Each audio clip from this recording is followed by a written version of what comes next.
तपाईँ सम्पूर्णलाई नमस्कार।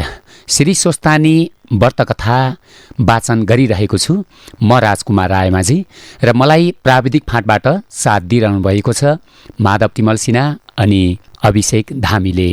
अब वाचन गर्न गइरहेको छु त्रयोविंशोऽध्याय। कुमारजी आज्ञा गर्नुहुन्छ, हे अगस्त्य मुनि, नमराज ब्राह्मण आफ्ना पिताको खोज खबर गर्न गए। उपरान्त नमराजकी स्त्री चन्द्रवतीले आफ्नी सासू गोमासित भनिन्, हे माता, म मेरा माइत नगएको धेरै दिन भयो। यहाँ खाना लाउन समेतको दुःख छ। अरू कहाँ गई मागी कति दिन निर्वाह गर्नु, त्यसैले केही दिन माइत गई आउँछु। तपाईँले आफ्नो जिउको र घरको हेरविचार गरिबस्नु। तपाईँको पुत्र आएपछि मलाई डाक्न पठाउनुहोला। म गएपछि तपाईँ एक्लीलाई खाना लाउनकै समस्या पनि आधै घट्छ र सजिलो हुनेछ भनी गोमालाई प्रणाम गरी चन्द्रवती माइत गइन्। पछि गोमा ब्राह्मणीले आफूलाई दुःख भएको देखि भिक्षुक रूप श्री महादेवले श्राप गरेको सम्झी भन्न लागिन्। 7 वर्षका उमेरमा 70 वर्षको वृद्धसित विवाह भयो। ती पनि भिक्षा माग्न गएका फर्केनन्। पुत्रको मुख हेरी कष्ट बिर्सिरहेकी थिएँ। आज ऊ पनि पिता खोज्न गएको फर्केन। बुहारी पनि मलाई एक्लै छोडी माइत गई। हरे, म यस्तो अवस्थामा परेँ। म कस्ती अभागिनी रहेछु। उस दिन मलाई श्राप दिने भिक्षुक महादेव रहेछन्।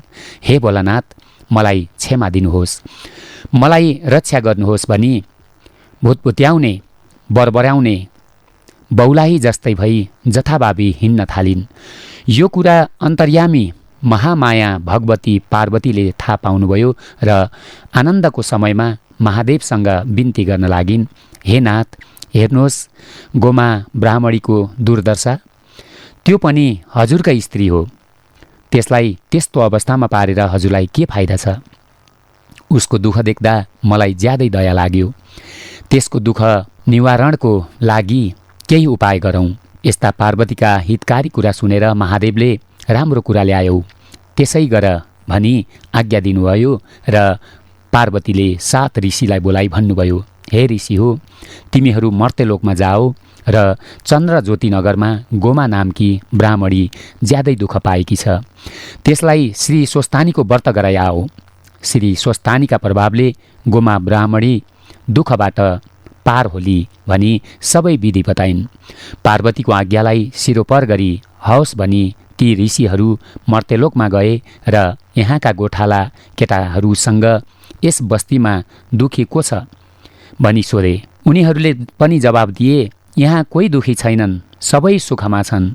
यस नगरको छेउको झुपडीमा एकमात्र गोमा नामकी ब्राह्मणी साह्रै दुखी छन् भनी घर देखाए। सप्तऋषि गोमाको झुपडीमा पुगी भित्रको को छ भनी बोलाए। बाहिरबाट बोलाएको गोमाले सुनी सप्तऋषि ढोकाबाट फुत्त निस्किन्। अकस्मात आएको देखेर उनीहरूलाई बोलाई भित्र लगिन् र भनिन्, हे ऋषि हो, म जस्ती पापिनीको घरमा के कामले पाल्नु भएको हो भनी सोधिन्। ऋषिहरूले, हे गोमा, तिमी साह्रै दुखी हुनाले श्री स्वस्तानी परमेश्वरीको व्रत गराउन आएका हौँ। एकचित्त भई सुन। सत्ययुगमा हिमालय पर्वतकी पुत्री पार्वतीले श्री महादेव पति पाउनका लागि गरेको व्रत हो। यसको विधि पनि सुन। पौष शुक्ल पूर्णिमाका दिनदेखि यो व्रत आरम्भ गर्नु। हात गोडाका नङ काटी स्नान गरी शुद्ध भई एक भक्त भई एक चित्त गरी महिना दिनसम्म मध्याह्नकालमा श्री महादेवको पूजा गर्नु। महिना पुगेपछि माघ शुक्ल पूर्णिमा दिन अष्टोत्तर 108 रोटी, त्यस्तै प्रकारले अक्षता, फूल, सुपारी, पान यथाशक्य सामग्री तयार गरी अम्सीमा ओमकार लेखी गङ्गाजलले स्नान गराउनु। फूलमाला पहिराउनु। सिन्दुर, रक्तचन्दन, धूप, दीप, नैवेद्य, मेवा, मिष्ठान्न, सुगन्धित द्रव्य, कस्तुरी वस्त्र र भेटी चढाउनु। श्री स्वस्तानी परमेश्वरीको पूजा गर्नु। कथा सुन्नु, अरूलाई सुनाउनु। सुन्ने नभए आफ्नो ओछ्यान, खाट, चर्खा, 3 इँटा र धनु राखेर सुनाउनु। त्यसपछि जुन इच्छाले आफूले व्रत गरेको छ मेरो कामना पुरा होस् भनी श्री स्वस्तानी परमेश्वरीलाई अर्घ दिनु। भजन कीर्तन, जप, स्तोत्र पाठ गर्नु। श्री स्वस्तानी परमेश्वरी कस्ती छन् भने सुवर्ण वर्ण दीप्तामाम त्रिनेत्राम कमला सभाम नीलोत्पलाम पलाम्भा वामे च दक्षिणी वरदा भयाम खड्ग चर्मधरा चोर्ब्यो वाम दक्षिणयो क्रमात् चतुर्भुजा च यहाँ तत्र पूजयेत वृषकेतुना एवं ध्यान महादेवी स्वस्थानी जगदीश्वरम। अर्थ सुनको जस्तै पहेँलो आभाले झलमल्ल परेकी, 3 नेत्र भएकी, कमलको आसनमा सिंहासनमा बसेकी, रङ्ग बिरङ्गका अलङ्कार लगाएकी, 4 हात भएकी, बायाँ हातमा मुद्रा र नीलो कमल लिएकी, दक्षिण हातमा वर मुद्रा अभय मुद्रा खड्ग र ढाल लिएकी, यस्तै चतुर्भुजा स्वस्थानी परमेश्वरीलाई सम्झी त्यहाँ पूजा गर्नु भनी महादेवबाट आज्ञा भएको छ। श्री स्वस्थानी परमेश्वरीको मनले ध्यान गरी स्तोत्र पाठ गर्नु। नमस्ते स्तु जगन्माता स्वस्थानी सर्वमङ्गले तब प्रसाद देवीसी व्रतम पूर्णम तवाज्ञेया। सम्पूर्ण लोकको मङ्गल गर्ने हे देवी, तपाईँका कृपाले मेरो व्रत पूर्ण भयो भनी प्रसाद झिक्नु। तिनै अष्टोत्तर 100 का मध्येबाट 8 वटा आफ्ना पतिलाई दिनु, पति नभए छोरालाई दिनु, छोरा नभए मित छोरालाई दिनु, मित छोरा पनि नभए चिताएको काममा पुरा होस् भनी गङ्गामा बगाइदिनु। 100 रोटी आफूले फलाहार गर्नु, रातमा जागराम बसी परमेश्वरीको ध्यान भजन कीर्तन गर्नु। त्यति गरेपछि श्री स्वस्थानीका व्रतका प्रभावले तिम्रो सबै दुःख नाश होलान्। यसै व्रतका प्रभावले पार्वतीले श्री महादेव स्वामी पाइन्। तिम्रो पनि अवश्य भयो, तिम्रो पनि अवश्य भलो होला, दुःखबाट मुक्ति पाउली। यति भन्दै सप्तऋषिले अब हामी जान्छौँ भन्दा खुसी भई तपाईँहरूका कृपाले श्री स्वस्थानी व्रत विधि सुनाउनुभयो। म अभागिनीको घरमा स्वागतको लागि टक्र्याउने केही कुरा छैन, केले स्वागत सत्कार गरौँ, केही भोजन नगराई कसरी पठाउँ भनी चर्खामा रहेको धागाको लरिया लिई पसलतिर निस्किन्। सप्तऋषिलाई ब्राह्मणीको गरिबी देखेर दया लाग्यो र आफूले बसेका पीरा मुनि 7 वटा सुनका कौडी छाडी गए। इति श्री स्कन्द पुराणे केदारखण्डे माघमात्म्य कुमार अगस्त्य संवादे श्री स्वस्थानी परमेश्वर्या व्रतकथायां सप्तऋषिद्वारा गोमा व्रतोपदेशो नाम 23 अध्याय। हरे नम। अब 24औं अध्याय। कुमारजी आज्ञा गर्नुहुन्छ, हे अगस्त्य मुनि, गोमा ब्राह्मणीले हतारिँदै धागाको लरियाली चन्द्रज्योति नगरका पान पसले कहाँ गइन्। मेरा घरमा पाहुनाहरू आएका छन्, तिनको स्वागतको लागि पान चाहिएको छ देऊ भनिन्। त्यो सुनेर हे गोमा ब्राह्मणी, पान छैन, जति थियो हिजो बेचिसकेँ, नपत्याए हेर्नुहोस्। छोपी राखेको पानको भाँडाको बिर्को उघारी हेर्दा भाँडाभरि पान देखेर आश्चर्य भई भन्न लाग्यो, हे ब्राह्मणी, यस भाँडाको पान हिजै मैले बेचिसकेको थिएँ, आज कताबाट आयो। तिमीले मेरा घरमा सप्तऋषि आएका छन्, तिनलाई खान दिन्छु भन्दा यस्तो भयो कि भनी मागेको पान र सुपारी दियो। गोमाले खुसी हुँदै आनन्द मानी पान सुपारी घर लिई आउँदा सप्तऋषिलाई देखिनन्। पानले स्वागत गरौँला भन्दा सप्तऋषि गइसकेकाले उनी दिगदार भइन्। धेरै बेरपछि कसेर बढार्न लागिन् र पिर्का उठाउँदा पिर्का मुनि 7 वटा सुनका कौडी पाइन्। त्यो सुन पाएपछि ऋषिहरूले भनेको विधि अनुसार पौष शुक्ल पूर्णिमाका दिनदेखि शुद्ध भई एकचित्त रही नित्य मध्याह्नकालमा श्री महादेवको पूजा गरी रात परेपछि घरमा एक्ली भएकीले ओछ्यान, चर्खा, धनु आदि अगाडि राखेर श्री स्वस्थानी परमेश्वरीको कथा भन्न लागिन्। ब्राह्मणीले एक्लै राति कथा भन्दा के भनेकी भनी गाउँले केटाकेटी र गोठालाले घरको भित्ताबाट कथा सुन्न लागे। यस्तो गोमा ब्राह्मणीको कामदेखि ब्राह्मणीसँग गई सोधे, हे ब्राह्मणी, तिमीले के गरेको, किन एक्लै बसी बोल्छौ भन्दा गोमा ब्राह्मणी भन्दछिन्, सप्तऋषि आएर श्री स्वस्थानीको व्रत गर, मनोकामना पूरा होला भनी उपदेश दिएकाले त्यही व्रत गर्दैछु। त्यसै कराएकी होइन, मलाई केही भएको छैन, कोही सुन्ने नहुँदा साथमा भएका वस्तुहरूलाई सुनाउँछु। गोमा ब्राह्मणीबाट त्यो वृत्तान्त सुनेर गोठाला र केटाकेटी समेत प्रभावित भई गोमाबाट कथा सुन्न थाले। आफूले दिन सक्ने अन्न र धन दिन लागे। त्यसो गर्दा गोठालाले आफ्ना दुःखका दिन गएको अनुभव गरे। गोमालाई सम्पत्तिको कुनै कमी भएन।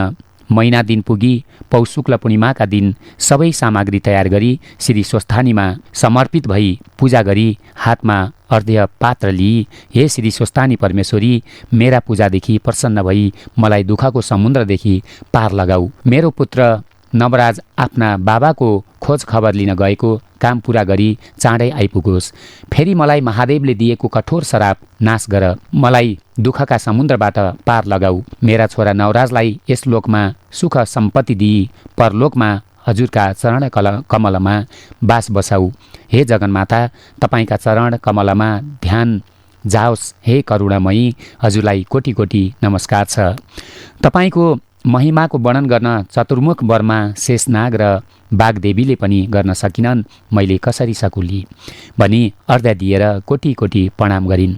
त्यस उपरान्त प्रसाद झिकी भित्र गई अष्टोत्तर 100मा 8 रोटी अक्षता, 8 जनै, 8 बेली पुष्प, 8 पान र 8 कुडका सुपारी सगुन समेत मेरो पुत्र नवराजलाई भनी परसारी 100 रोटी आफूले फलाहार गरिन् र रात बितेपछि श्री स्वस्थानीका व्रतका प्रभावले नवराज आइपुगे र बाहिरबाट आमा भनी बोलाए। आमाले आफ्नो पुत्रको बोली सुनि चिनिन् र चाँडै कोठा बाहिर आई भित्र बोलाइन्। छोरालाई स्नेहपूर्वक टाउको सुमसुम्याइन्। धेरै भयो तिमी आएनौ, तिम्रा बाबाको खबर के छ? तिमीलाई त सन्चो छ भनी सोधिन्। आमाको स्नेहपूर्वकको त्यस्तो कुरा सुनेर नवराज आमासँग भन्छन्, हे आमा, भिक्षा माग्न जानुभएको बाबा गङ्गाका तीरमा पूजाको लागि फलफुल टिप्न रुखमा चढ्नु भएको रहेछ र रुखमा चढ्दा टेकेको हाँगो भाँचिँदा खसी त्यही नै देहान्त भएछ। त्यो कुरा त्यहाँ रहेका वृद्ध ब्राह्मणबाट थाहा पाई रुखको फेदमा गई हेर्दा बाबाको शरीर गलिसकेको र हाड खोर मात्र बाँकी रहेछ। त्यो गङ्गाको तीरमा लगी दाह संस्कार गरी श्रद्धा एवं विधिपूर्वक क्रियाकर्म गरी आउँदा घरको दुःख सम्झी केही द्रव्य आर्जन गर्नु पर्यो भनी सहरतिर लागे र सरकारी नोकरी पाएर सेवा गरे। केही धन आर्जन गरी हजुरका चरणमा आएको छु भनी सुन्दा माता गोमाका आँखा अश्रुले भरिए र आफ्नो वृत्तान्त भन्न लागिन्। निर्विवेकी विधाताले 70 वर्षका उमेरका बुढासँग विवाह गरायो र चाँडै नै कलिलो उमेरमा पतिसँगको वियोगको दुःखद घटना सहनु पर्यो। गर्भिणी मलाई र तिम्रो जात कर्मको लागि आवश्यक पर्ने सामग्रीको लागि भिक्षा माग्न जानुभएको तपाईँ स्वामीले मलाई छोडी किन जानुभयो? मलाई पनि उतैसँगै लैजानुहोस् भनी रुँदै लडीबुढी गरी मूर्छा परिन् र फेरि बिलौना गर्न लागिन्। आमाको त्यस्तो करुणामय वृत्तान्त सुनेर नवराज भन्दछन्, हे आमा, शोक नगर्नुहोस्, यो संसार यस्तै छ, जन्मेपछि को मर्दैन र एक फेर सबैले मर्नु पर्दछ, त्यसैले शोक र चिन्ता नगर्नुहोस्। मेरो मुख हेरी धैर्य गर्नुहोस्। तपाईँकी बुहारी कता छ? के खाइ र केलाई बाँच्नुभयो? तपाईँ पनि रातको अन्त्य बर्मा मुहूर्तसम्म शयन नगरी किन बस्नुभएको हो? यहाँ धूपदीपको बासना मगमग चलेको छ, के गर्नुभएको हो भनी नवराजले प्रश्न गर्दा माता गोमाले छोरा नवराजलाई थाकेर आइस, भोक पनि लागेको होला भनी भोजन गराइन्। छोरालाई, हे पुत्र नवराज, तिमी गएको 2 दिनपछि नै दुलही माइत गई, तिम्रो छोरा आएपछि मात्र लिन पठाउनु भनेकी छ। म दुःख जेलो गर्दै जेनतेन दुःखपूर्वक निर्वाह गर्दै थिएँ। मेरो दुःखदेखि सप्त ऋषिहरू आई बडो दया गरी श्री स्वस्थानीको व्रत गर, तिम्रो दुःख नाश होला, इच्छा सिद्धि होला भनी उपदेश गरे। तिनीहरूका उपदेश अनुसार मेरो छोरो चाँडै आइपुगोस् भन्ने कामना गरी दुःख गरी व्रत समापन गरी जागराम गरिरहेकी थिएँ। उनका प्रभावले अहिले तिमी आइपुग्यौ। अब तिमीलाई स्वस्थानी माताको महिमा सुनाउँछु भनी सविस्तार कथा सुनाइन्। त्यसपछि उज्यालो भयो र नवराजले, हे आमा, तपाईँ धन्य हुनुहुन्छ, यस्तै श्री स्वस्थानी परमेश्वरीको व्रत गर्नुभयो, म खुसी भएँ। म गङ्गामा स्नान गरी आउँछु भनी बिहानै स्नान गर्न गए। स्नान सन्ध्या तर्पण गरिसकी हरिहरको पूजा गरे। आमाले गरेका व्रतका प्रभावले गङ्गाबाट हरिहर प्रकट भई, हे नवराज, तिम्री आमा गोमाले गरेका श्री स्वस्थानीका व्रतका प्रभावले हामी प्रसन्न भयौँ। तिमीलाई वरदान दिन्छौँ। त्यस गङ्गादेखि दक्षिण दिशामा लावण्य देश छ, त्यहाँ राजा छैनन्। हात्तीलाई सुवर्णको कलश र फूलको माला दिई राजा खोज्न लगाएको छ, त्यहाँ जाऊ।